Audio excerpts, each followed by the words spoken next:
If you want to understand the age of discovery, the rise of global empires, and the birth of capitalism, you have to understand one thing: spices. In this ultimate guide, we are going to cover everything you need to know about the history of the spice trade, breaking down the empires that rose and fell for the taste of pepper, nutmeg and clove, and the rise of the Dutch East India Company, the corporation that changed everything. This is the story of a commodity that was once worth more than gold, produced the world's first publicly traded corporation, and quietly built the global economy you live in today. That commodity was spice. Dried bark, seeds and unopened flower buds, and for most of recorded history, men crossed oceans, toppled kingdoms, and enslaved millions of people to control the supply. Think about what that actually meant. In medieval Europe, a single pound of ginger could buy a live sheep. In the markets of Venice, nutmeg traded pound for pound at the price of gold. Today, you can buy both for a few dollars at any grocery store, on a shelf you probably walk past without looking. Nothing about the plants changed. What changed was the world, and spice is a large part of the reason it changed at all. The story starts far earlier than the voyages most people know. By the 3rd century before Christ, a trade network already ran from India to Africa, and one of its critical waypoints was the city of Petra, in what's now Jordan.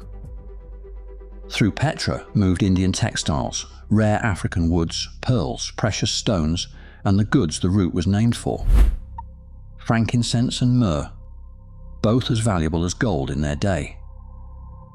If you've ever wondered why 3 kings in the Bible arrive carrying gold, frankincense, and myrrh, that's your answer. Those weren't sentimental gifts. Those were the 3 most valuable substances passing through the region, and Bethlehem sat just down the road from the market that traded them. The other great hub was Alexandria. Ships sailed from India, rounded the Arabian Peninsula, and pushed north up the Red Sea into the Gulf of Suez, where the water ran out, and this was roughly 2,000 years before anyone cut a canal through it. From there, caravans hauled the cargo overland to the Mediterranean. Alexander the Great understood exactly what that choke point was worth, and he built his port city to control everything flowing out of it into the wider Mediterranean world. The results were almost absurd. Trade through Alexandria became so lucrative that the mint reportedly couldn't stamp coins fast enough to keep up with the currency exchange. That's the pattern to hold on to. Spice didn't simply flavor food in the ancient world. Spice decided where cities were built, which of them grew rich, and which ones history remembers. The route most people have heard of came later, and it was never really a road. The Silk Road was a braid of overland paths stretching from China to the Mediterranean, and silk was only ever part of the cargo.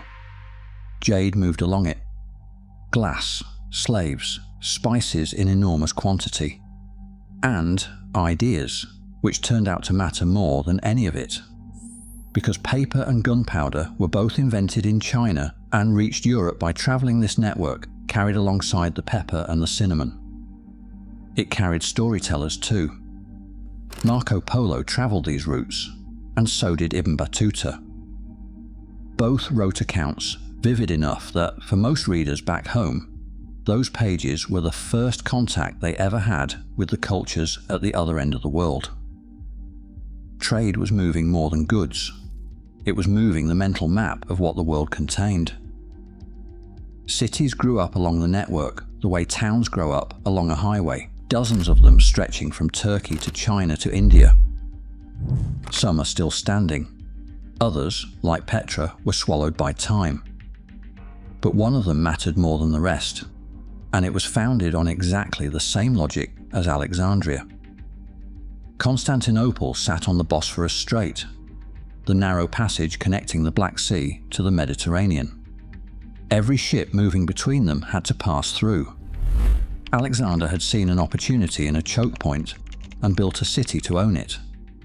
And centuries later, the Emperor Constantine looked at the Bosphorus and made precisely the same calculation. He was right. Constantinople became one of the great commercial powers of the world. And when the Roman Empire split in two, it became the capital of the eastern half, outliving Rome itself by nearly 1,000 years. For roughly 15 centuries, this system worked. Spice flowed west, wealth flowed east, and Europe sat comfortably at the end of a very long supply chain it didn't control and didn't think much about. Then, in 1453, the door closed. Constantinople fell to the Ottoman Turks, and with it went European access to the overland spice trade.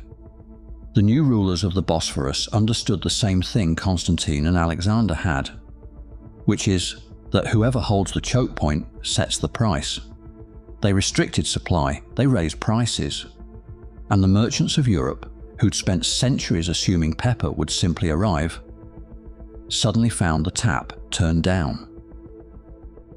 That's the pressure that broke the world open. Everything that comes next, the ships, the maps, the conquests, the atrocities, begins with a group of European powers staring at a closed door and deciding that if they couldn't buy their way through the middle of the world, they'd sail around it. The economic logic driving all of it had a name: mercantilism. The idea that national wealth depended on controlling trade and extracting resources, and that every route and every island worth having was worth fighting for. Portugal went first, and geography is most of the reason why. Sitting at the western edge of the Iberian Peninsula, the Portuguese Empire faced open Atlantic rather than the crowded Mediterranean. And it had spent generations building the seafaring expertise to use that position.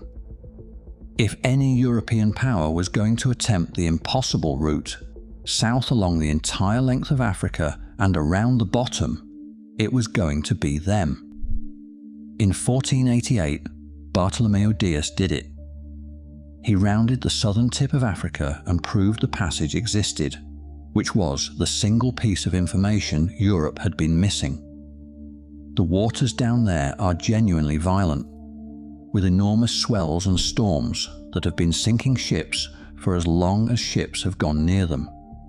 Dias's own crew called it the Cape of Storms.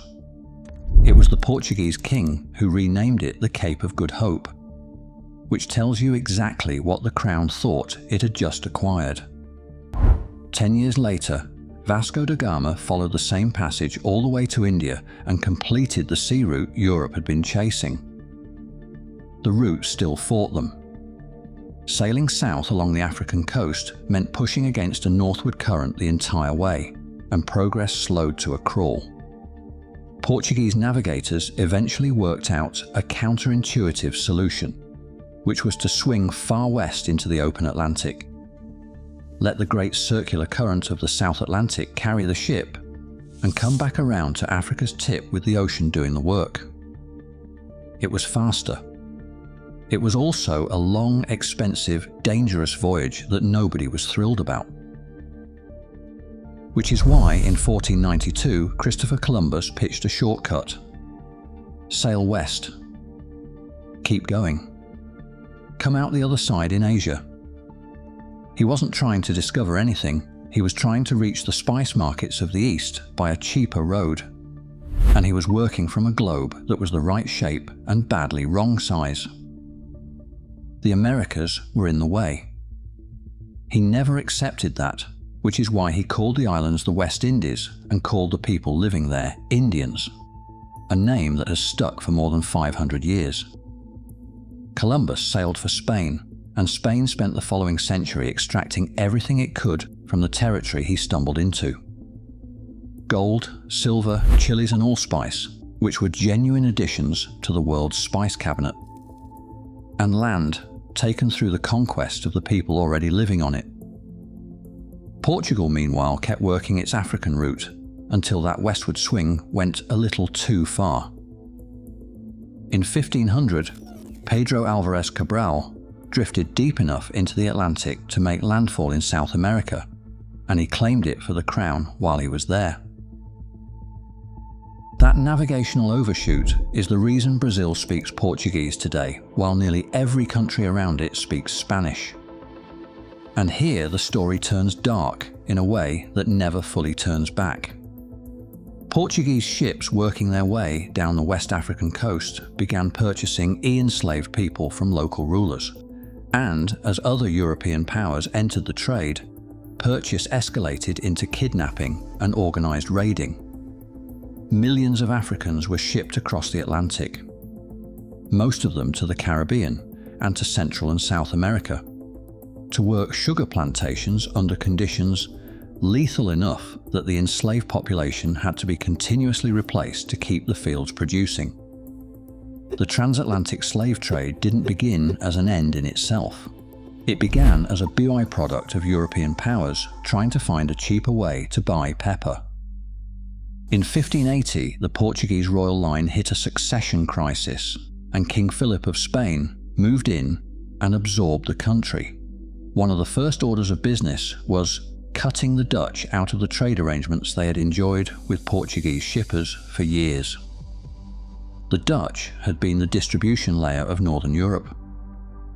The merchants who took what arrived by sea and moved it inland across the continent. It had made them very rich, and now the supply had been severed at the source. What they did next is arguably the most consequential financial decision in modern history. They did not build a bigger fleet, and they did not petition a king. They invented a new kind of institution.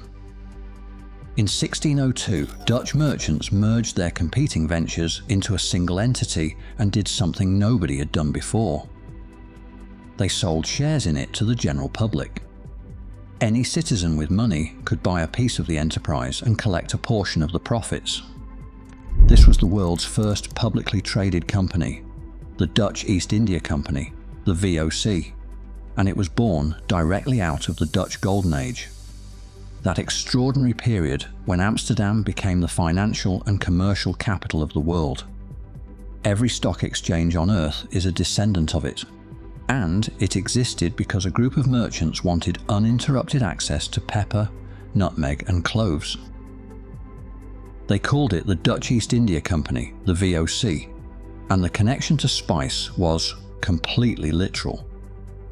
Dividends were sometimes paid out not in currency, but in mace and cloves.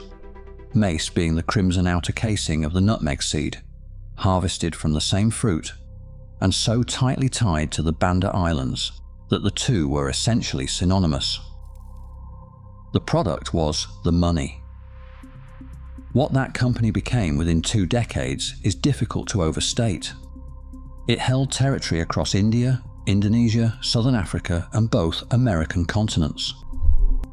It established its headquarters in Batavia, the city we now call Jakarta on the island of Java, which became the administrative heart of a commercial empire. It controlled monopolies on major trade routes and dominated the global supply of silver, copper, silk, porcelain, cotton, and textiles. It commanded a standing military of more than 30,000 troops and a navy of over 200 warships. It could declare war, negotiate treaties, mint coinage, and administer justice in the territories it held. None of that describes a business. That describes a state. And it answered to shareholders. It wasn't alone either. The English had chartered their own East India Company, which would eventually extend British influence across most of the globe, and the two fought each other. Not with price wars or advertising, but with cannon fire and boarding parties. This is the actual birth of the system we now call global capitalism, and it arrived armed. Nowhere did that logic run to its conclusion more completely than in the Banda Islands. The Bandas are a small volcanic chain in the Moluccas, the Maluku Islands of what's now Indonesia, and At the time, they were the only place on Earth where nutmeg grew. The broader Moluccan archipelago also produced the world's entire supply of cloves, concentrated on the islands of Ternate and Tidor. Not the primary source, the only source. A monopoly on nutmeg meant a monopoly on a substance trading at the price of gold, and the company decided it would have that monopoly completely. In 1621, under Governor-General Jan Pieter Soen Cohen, company forces moved against the Bandanese people. The leadership was executed. The population was killed, starved, deported, or enslaved. Estimates vary, but a society of roughly 15,000 people was reduced to a fraction of that, and the survivors were largely removed from the islands entirely. The land was then parcelled out to Dutch planters, who worked the nutmeg groves with enslaved labour imported from elsewhere. An entire civilization was destroyed to secure a spice. Not in the course of a war over territory or religion, but as a supply chain decision made by a company on behalf of its investors. And the company wasn't finished. One island in the chain, called Run, remained in English hands, and the Dutch couldn't tolerate the gap in the monopoly. So in 1667, under the Treaty of Breda, the two powers traded. The English gave up Run, and in exchange the Dutch handed over a modest settlement they held on the far side of the world, a place called New Amsterdam. The English renamed it New York. The Dutch held the Banda Islands, and Indonesia more broadly, until 1949. That's not ancient history. There are people alive today who were born under a colonial administration that traced directly back to a company chartered to corner the nutmeg market. But the monopoly itself broke long before the empire did. Nutmeg trees were smuggled out and successfully transplanted to Grenada, to Zanzibar, to the Caribbean, and once a plant grows in more than one place, no army can control it. That's the quiet ending to the whole violent story. Every fortune built on spice was built on scarcity, and scarcity turned out to be temporary. The company itself eventually collapsed under debt and corruption and was dissolved in 1799, less than 2 centuries after inventing the corporation. The trade never stopped though. More spice moves around the world right now than at any point in history, and the Netherlands remains one of the largest players in that global trade. Still profiting, 400 years later, from a network its merchants built with warships. The difference is that supply expanded, growing regions multiplied, and the price collapsed toward nothing. With one stubborn exception. Saffron is still hand-harvested from crocus flowers, and it's still the most expensive spice on Earth. Scarcity always wins where it survives. So here's where we land, back at that grocery store shelf. We tend to imagine that if someone from 500 years ago saw the modern world, the thing that would break them would be the technology. The screens, the aircraft, the electricity. Maybe. But show a 16th century Venetian merchant a supermarket aisle, a wall of cinnamon, cloves, pepper and nutmeg, unguarded, priced at a few dollars, stocked in quantities his entire city fought to control, and you'd be showing him shelves lined with gold bars that nobody bothers to steal. The empires were built for this. The routes were charted for this. The Bandanese were destroyed for this. The corporation, the stock exchange, the entire architecture of investor capitalism came into existence because a group of merchants needed reliable access to this. And it sits in your cabinet, half empty, probably expired. That's what the history of the spice trade actually bought, not the flavour, the world.